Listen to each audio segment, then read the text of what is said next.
Chapter 5, Strange Animal.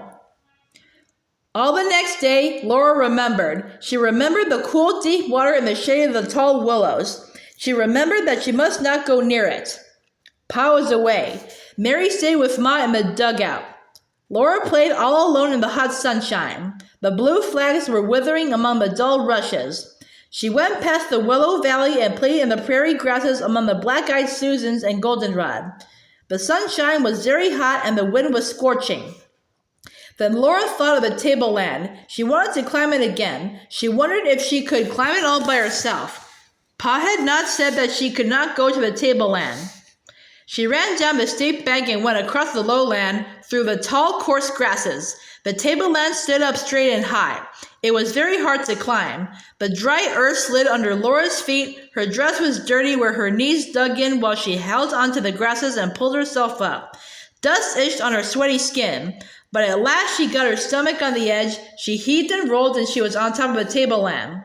She jumped up and she could see the deep shady pool under the willows. It was cool and wet and her whole skin felt thirsty, but she remembered that she must not go there. The tableland seemed big and empty and not interesting. It had been exciting when Pa was there, but now it was just flat land and Laura thought she would go home and get a drink. She was very thirsty. She slid down the side of the tableland and slowly started back along the way she had come. Down among the tall grasses, the air was smothery and very hot. The dugout was far away and Laura was terribly thirsty. She remembered with all her might that she must not go near that deep, shady swimming pool, and suddenly she turned around and hurried toward it.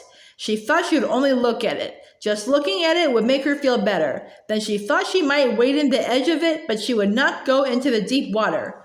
She came into the path that Pa had made, and she trotted faster. Right in the middle of the path before her stood an animal. Laura jumped back and stood and stared at it. She had never seen such an animal. It was almost as long as Jack, but its legs were very short. Long gray fur bristled all over it. It had a flat head and small ears. Its flat head slowly tilted up and it stared at Laura. She stared back at its funny face, and while they stood still and staring, that animal widened and shortened and spread flat on the ground. It grew flatter and flatter till it was a gray fur lay bare. It was not like a wild animal at all, only it had eyes staring up. Slowly and carefully, Laura stooped and reached and picked up a willow stick. She felt better then. She stayed bent over, looking at that flat gray fur. It did not move and neither did Laura. She wondered what would happen if she poked it. It might change to some other shape. She poked it gently with the short stick. A frightful snarl came out of it. Its eyes sparkled mad, and fierce white teeth snapped almost on Laura's nose. Laura ran with all her might. She could run fast. She did not stop running till she was in the dugout.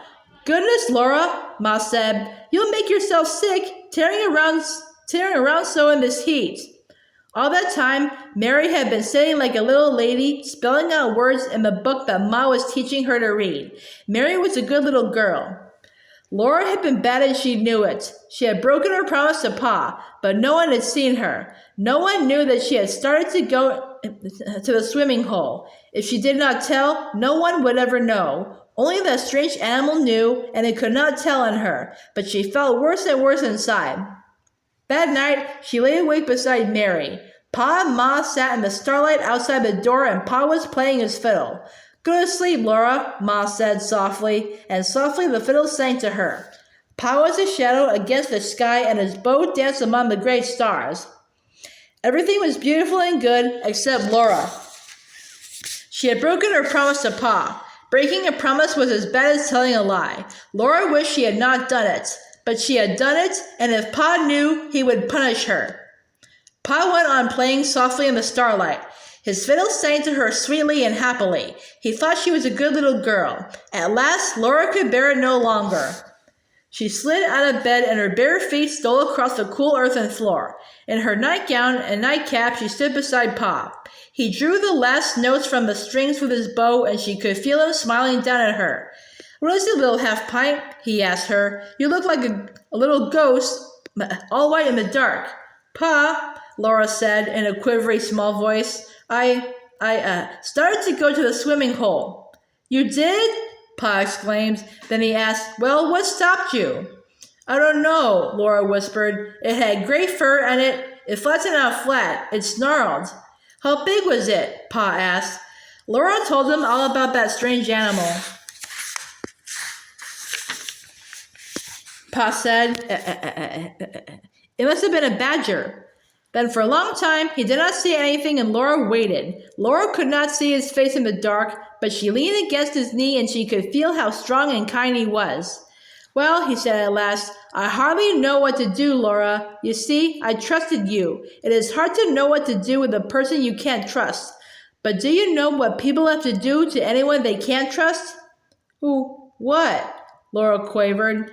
"They have to watch him," said Pa, "so I guess you must be watched. Your Ma will have to do it because I must work at Nelson's. So tomorrow you stay where Ma can watch you.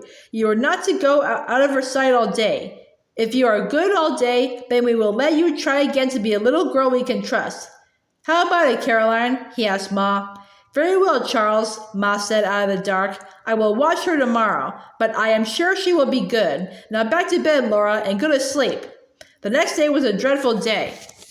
Ma was mending, and Laura had to stay in the dugout. She could not even fetch water from the spring, for that was going out of Ma's sight. Mary fetched the water. Mary took Carrie to walk on the prairie. Laura had to stay in. Jack laid his nose on his paws and waggled. He jumped out on the path and looked back at her, smiling with his ears, begging her to come out. He could not understand why she did not. Laura helped Ma. She washed the dishes and made both beds and swept the floor and set the table. At dinner, she sat bowed on her bench and ate what Ma set before her. Then she wiped the dishes. After that, she ripped the sheet that was worn in the middle. Ma turned the strips of muslin and pinned them together, and Laura whipped the new seam over and over with tiny stitches. She thought that seam and that day would never end. But at last, Ma rolled up her mending, and it was time to get supper. "You have been a good girl, Laura," Ma said. "We will tell Pa so, and tomorrow morning you and I are going to look for that badger. I am sure he saved you from drowning, for if you had gone to that deep water, you would have gone into it. Once you begin being naughty, it is easier to go on, and sooner or later something dreadful happens." "Yes, Ma," Laura said. She knew that now. The whole day was gone. Laura had not seen that sunrise, nor the shadows of clouds on the prairie. The morning glories were withered, and that day's blue flags were dead. All day, Laura had not seen the water running in the creek, little fishes in it, and the water bugs skating over it. She was sure that being good could never be as hard as being watched. Next day, she went with Ma to look for the badger. In the path, she showed Ma the place where he had flattened himself on the grass. Ma found the hole where he lived. It was a round hole under a clump of grass on the prairie bank. Laura called to him, and she poked a stick into the hole. If the badger was at home, he would not come out. Laura never saw that old gray badger again.